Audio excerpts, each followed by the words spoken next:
Oi, meu nome é Vitor, eu sou estudante de Engenharia de Computação da UTFPR e essa aqui é uma pequena apresentação bem rápida sobre o projeto da Torre de Hanoi proposto pelo professor Milton Borsato.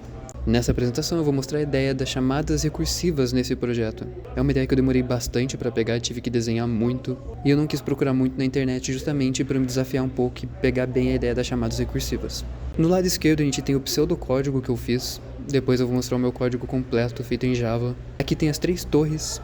E aqui no lado direito eu vou deixar as chamadas recursivas e a chamada inicial, que é essa primeira aqui. Começando com uma torre cheia A, B e C, nós vamos ter a chamada inicial. A chamada inicial vai passar 3 como N, A, C, B. Nós não vamos entrar na condicional, afinal nosso N é igual a 3 e não é igual a 1. Então nós vamos pular a condicional e vamos chamar recursivamente pela primeira vez a nossa primeira chamada recursiva, passando N-1, A para A, B para C, C para B. O que acontece é que agora o A continua representando o A. O C agora representa o B, afinal a gente passou o B para o C. E o B está representando o C, pois a gente passou o C para o B. E aqui a gente começa a encher a nossa stack. Nós voltamos lá para cima no código, afinal nós chamamos recursivamente o método. Não vai entrar na condicional, afinal o nosso N ainda é igual a 2, então nós vamos pular e chamar recursivamente mais uma vez, adicionando na stack de recursão mais uma chamada recursiva. O A continua representando o A, afinal nós mandamos A para A. Porém agora nós mandamos o B para o C. O B, ele está representando o C anteriormente. Ou seja, a gente está mandando o C para o C. E quando a gente manda o C para o C está representando o B. Então a gente está mandando o B para B. Então agora volta a ser ACB. No momento que nós voltamos lá para cima, nós vamos entrar na condicional pela primeira vez. Afinal, o nosso N agora é igual a 1. Dentro da condicional, a gente vai mandar o A para o C. Então a gente olha, o A está representando quem? O A está representando o próprio A e o C está representando o próprio C na última chamada recursiva. Então nós mandamos de A para C. Nós vamos dar um return dentro da condicional. Esse return vai acabar matando, tirando essa chamada recursiva da stack e vai continuar da onde ela foi chamada. A próxima linha após a chamada recursiva que nós acabamos de retornar é o A para o C novamente. E a gente olha aqui quem que o A representa e quem que o C representa. Dessa vez, o A continua representando o próprio A, mas o C está representando B, está representando a pilha ou a torre B. Então quando a gente manda de A para C, na verdade a gente está mandando de A para B. Então a gente vai mandar de A para B. Depois dessa linha nós vamos chamar recursivamente outra vez, mudando a ordem das torres ou das pilhas. E essa é a ideia principal por trás da torre. Mudar a ordem das pilhas, mudar a ordem das torres. Uma hora uma torre é auxiliar e a outra é destino, porém essa ideia vai mudando durante as chamadas. No momento que a gente chama recursivamente esse método, a gente vai estar passando N-1 para cá. Lembra que nosso N agora é 2 por conta dessa chamada que nós estávamos, então a gente vai ficar com 1. A gente vai passar B para A.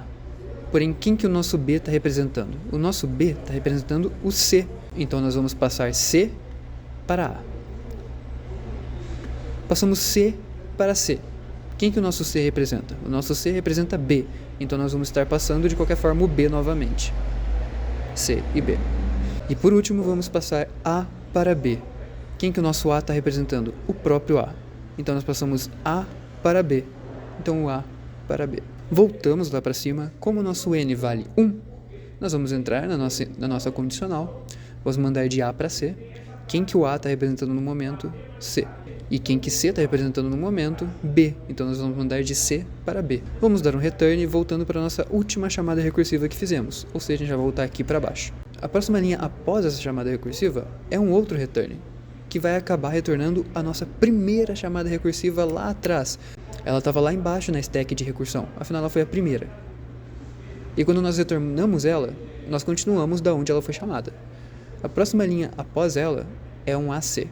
No momento nós não temos nenhuma recursão, o que significa que a gente está percorrendo nossa chamada inicial. Então nós passamos pela próxima linha, que vai ser A para C.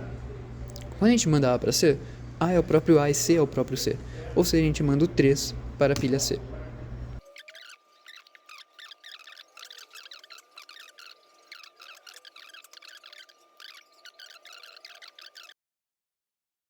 Como último passo vai ser basicamente explicar de forma rápida o meu código. O código para resolver a Torre de Hanoi poderia ter sido feito de forma bem simples. Simplesmente chamar recursivamente e printar os passos de cada execução.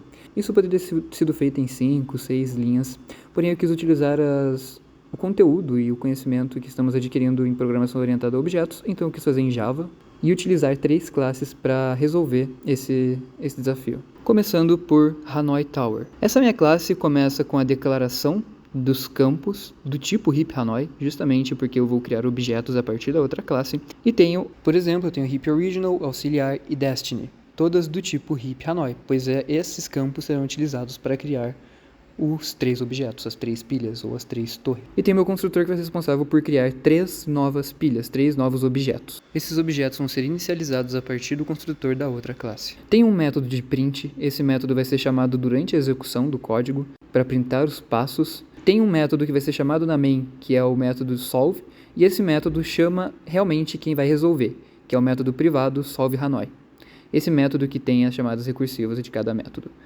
E por último, eu tenho um outro método que vai printar a torre final. Agora, para minha outra classe, a classe heap Hanoi, essa classe vai ser responsável por inicializar a pilha, vai ter o construtor da pilha, esse construtor vai ter o objetivo de preencher a pilha, dependendo da quantidade de elementos que você deseja, e alguns métodos para adicionar, retirar, verificar qual é o elemento do topo da pilha. Esses métodos já existem internamente na biblioteca stack. Porém, como eu precisava usar na outra classe, eu precisei fazer algumas alterações, e é por isso que eu criei algumas novas. Para minha última classe, é a classe main. Ela não tem nada demais, só vai criar os objetos para acessar as outras classes, ou seja, esse objeto vai ser do tipo Hanoi Tower, e vai chamar os métodos para resolver a torre de Hanoi. Tudo o resto é feito por trás das cortinas dentro de cada classe. Aqui você pode ver a resolução, então os passos são printados, qual é o último elemento de cada torre, e no final a gente passou da torre A para a torre B, porque a torre B, aqui, eu inverti ali, a torre B é o meu destino. Se eu quisesse que a C fosse meu destino, eu só preciso inverter no método solve.